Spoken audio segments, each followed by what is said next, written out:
I trying not to get too emotional. I became a bully.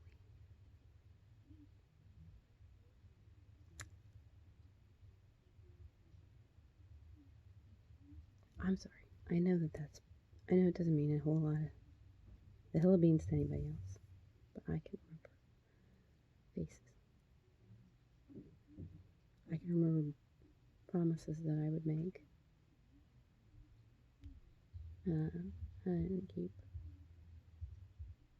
ways that I treated people.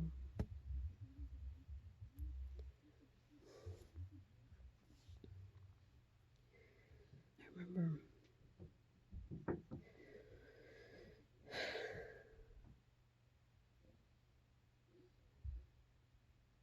in the my mind reminded me by using the dreams. That's actually what a lot of this stuff is about. It's almost like a bucket list, but through dreams. And one of the memories, there's two of them in particular that always really hit right off as soon as I even think about that song nowadays. Because in the dream that happens in the kitchen, and of course it's still confusing because it's why is my brain now not just not just was always singing it that way, but just all of a sudden goes from singing it correctly to not. And then not long after that, she ends up underground, trapped underground, and kind of out of it.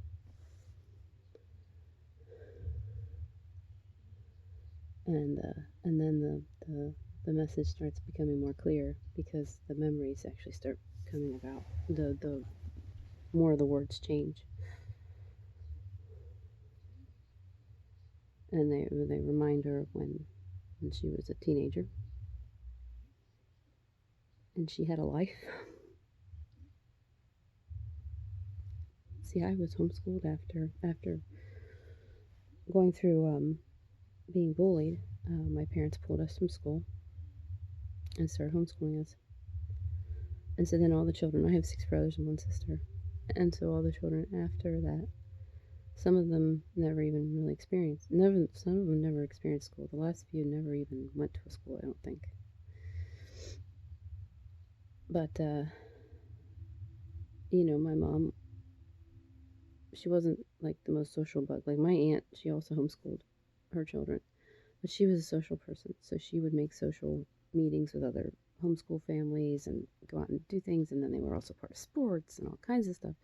But when we were homeschooling, for one, it was brand new in a lot of areas. And I think ours was one of the areas. So there wasn't a whole lot of things established for creating a social life for the children. And,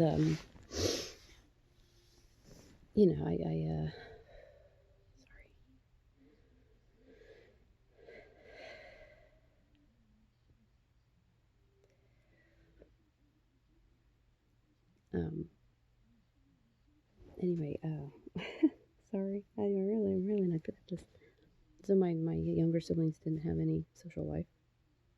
Well, I went out and found one. When I got old enough, I convinced my parents to let me start working, and like officially working. I was babysitting this family up the street, and I'll tell you about that another time. But officially working, and so then I started making my own friends, and I remember one time I was getting ready to go to a little festival carnival thing that had been set up in a parking lot up the road or something, and I was going with some friends. And my brother asked me where I was going, and I told him, and I said, I'll take you too. Not tonight, because I'm going to go out with my friends tonight, but tomorrow we're definitely going to go. And I know a lot of you are thinking, oh, well, it's no big deal. It was a teenager making a promise to a little sibling, and no big deal. You didn't keep it. Whatever. Because I didn't. I didn't keep that promise. And I know a lot of people think, well, it's not a big deal. It happens all the time. But you know what? I was always like that. I would always say, yeah, we'll do this, but we don't. I shouldn't say I was always like this because I didn't actually always offer, but one way or another, I was always that kind of person. And what's worse is that, it would be somewhat a little different if he had had friends of his own, if he had had some kind of a social life that he could fall back on. He didn't have anything. And again, I know it's not, again, when it's our own stuff, we always think the best or the worst out of the whole situation because we get over focused and over, you know, selfish and whatever on our own thoughts. So of course in my mind I was a horrible, horrible monster for doing that. And other people are like, well, it wasn't nice, but move on. And yeah, so we'll go with the middle ground on that. But to me, apparently it bothered me enough that I dreamed about it because one of the I'm not a music person. Actually, I'm really not a music person. It's another story. Anyway, but I don't know how music works, the chorus, the refrain, all that stuff. So anyway, the part where they actually have like the little story part of a song is changed. The lyrics changed. And basically the lyrics have become something about how my brother, that situation, that was one of them. And one of the other ones changed.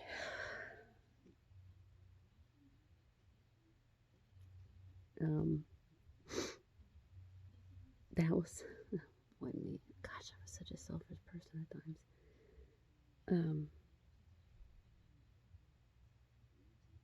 I was mad. I was angry. And instead of just simply dealing with it, oftentimes I would emotionalize out. And one of the things that I did, because I was angry, was take it out on my sister. Because I knew the words I was using would get a rise. It would get the attention. It would, you know. And I said I was going to break a mirror and cut the babies out of my stomach. Or cut the baby. I'm not sure if it was during the single pregnancy or the twin pregnancy because I have twins. But that also, and the song changed to one of the little story parts also changed to talking about that. And there were some other ones too, but those are the first two that hit. I don't think it's necessarily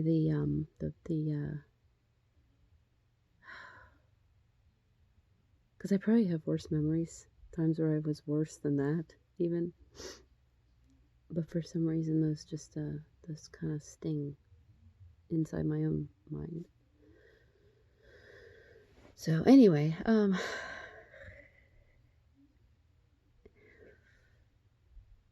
words change in that song.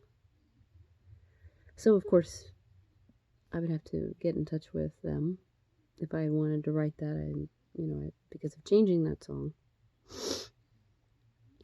Also, I was going to sue DMB. Oh my gosh, this is going to grudge me when I say this. So, when I was really sick, this one song that they wrote, I would play it over and over again on my MP3 player. Yes, I said MP3 player. Because it would do something weird to my brain. It would create lightning. I'm not really sure how to explain it. At one point, like I said, I was writing it down. In the dream book, we'll just call it that. I was writing it down. And I'm trying to remember exactly how I explained it, but it was almost like, how sometimes when the light is so bright right here that even when there's stuff in the outside darker area, it somehow creates an illumination enough so that it makes shadow. So even though you can't see what's in the dark, now you can see the shadow that's in the dark, of the shadow of the thing in the dark kind of thing. And when I would listen to that song, the lightning would flash at there was this one part of the song. I don't know why. I would just suddenly start shaking my head, just back and forth, like I was laying in bed, and I would just start it would like violently, it would get violent, and but it was almost like because this lightning was hitting, and for as much as the lightning was like doing this to my brain, at the same time, it was showing me what was.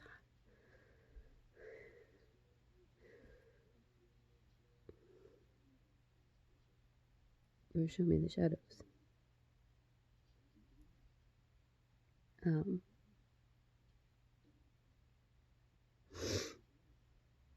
so I, I tried when I was writing the book. I tried to get a hold of some of these celebrity people. You know, like I said, like what's his name? The chef, Gordon Ramsay, and the Dave Matthews Band, and Johnny Depp, Marilyn Manson, um, Rob Zombie. I'm not going to go through the whole list. This isn't a kind of video. Because Ellen, I have this just because I said the other ones. I have to say Ellen because that was a big one actually. Because I actually did in the dream. There were interviews with her, and there's a reason why. But anyway, I'm not going to go into all that.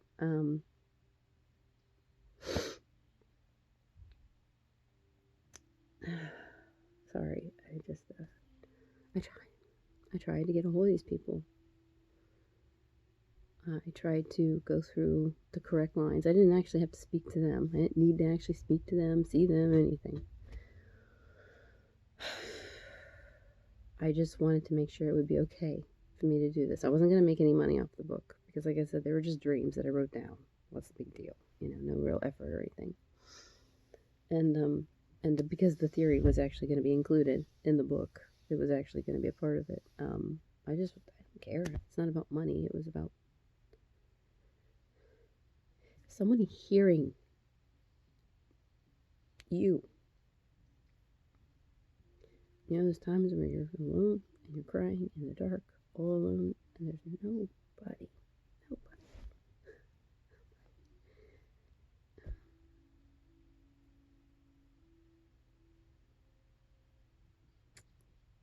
Anyway, sorry.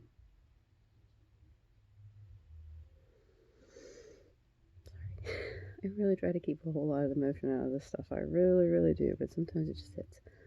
And I still haven't finished wrapping the presents. I need to finish doing that. And we're at like, oh my gosh, we're at 46 minutes, which means this is probably actually 2 videos. I'm so sorry, everybody. Anybody, if there's anybody even watching this. Anyway, I'll just say this last bit then. Yeah, I tried. I tried to get a hold of them, to just simply like talk to a manager, whomever. Okay. I'm not making any money off of this. I'm not doing anything with it or anything. I just, you know, you're talking about the dreams of a mental health issue person, and they just happen to do this, you know. But because like I said, a lot of the people it was just using their stuff that was already public to the world.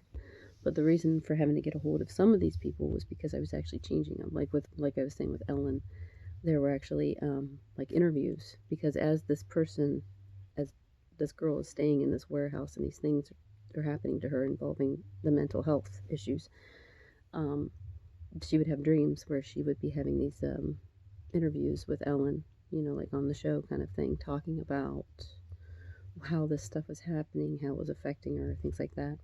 Then there were also times where she was having an interview about how she had actually written the book, because she's writing it in some way during her stay in this warehouse.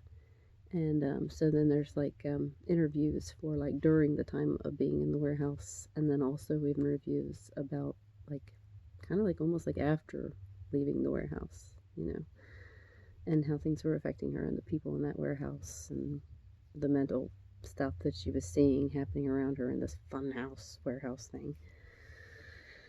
There's a reason. And it's not all in her head.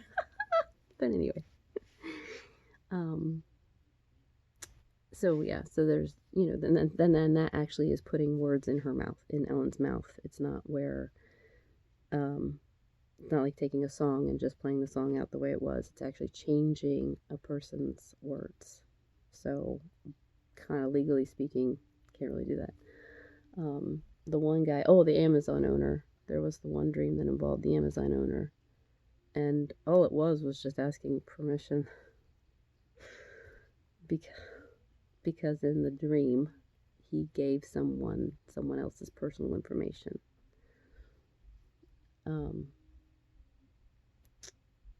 It was like a family friend, known him for years, but technically that's still against the law, even though that person's information that was given to that other person, that person kind of doesn't exist. But apparently they do through Amazon, so that's why we have to use Amazon to get the information. It's a crazy one. It happens. It's when she's underground, she has this dream. You can hear me, but you can't see me. And the reason for that is because there's actually a listening device. She doesn't know this, but there's a listening device in her shirt, sewn into her bra or shirt, undergarment. So these people in the warehouse can hear her, but they don't know where she is. So then and then now she's having this dream. And the funny thing is, when she has dreams, she actually talks out loud. People talk in their sleep. Well, so she does too, but she actually speaks as if she's having a conversation with you or reading a book to you.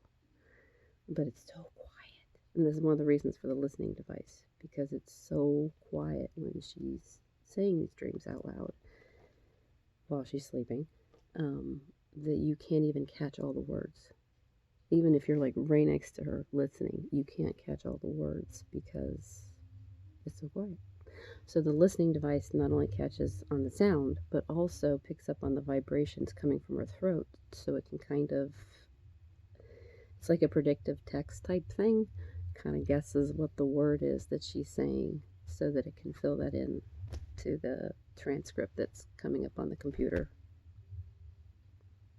I told you, there's some, it's very convoluted. It's very messed up. It's funny though, because one time I thought I wasn't going to write this story simply because it was so complex and convoluted and there's so much going on. In one little moment, there's so much going on. But then I started realizing, especially when I looked around at some of those other stories that are being put out there, like, Lord of the Rings is one of them, but what's the other one? With the dragons. Mother of the Dragons people. What's that story called? Can't remember it. I'm not going to sit here for 5 minutes trying to remember it. But anyway, there's all these stories going on as well.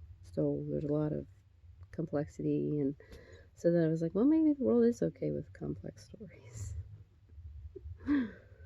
So then I started writing again. But then I stopped again. I always found a reason to stop. But then, of course, I would always keep going until the whole Riot Games thing happened. That just shut it down. Because every time I tried to just skip that part and move on to the next part. But every time I tried, nope. And it's the same thing that happens in some people's mind. It's like the all or nothing type thinking. If you're going to write the story, you're going to write all of it in order. The ability to say, well, what if we skip this and go to another part? No big deal. Can't do it. You get locked.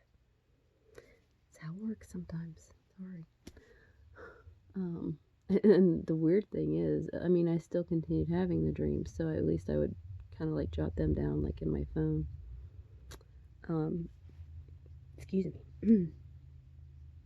And I actually did kind of, in some ways, because of that, continue writing the story down, but not in chronological order, not clear like, my original writing of the book was. These are just bits and pieces. So, anyway, I think eventually I will try and clean them up at least. If not finish the story, I will try to use the bits and pieces, little splinters of a pirate's story. That's where the Do Pirates Dream title comes from. Actually, it was originally something like involving the Spanish Main, but now I can't remember what the title was. It doesn't matter. It's not important. Anyway, probably put that on Wattpad with the other two books. Oh, I've got so much work to do to clean all that stuff up. Anyway, don't you feel like you've listened to me going on and on about my personal junk? And it has nothing to do with you. It's not important. It's not. Trust me, I could probably continue talking. Judge Judy's getting ready to come on. And that, the brain says, stop. So, till next time. Bye, guys.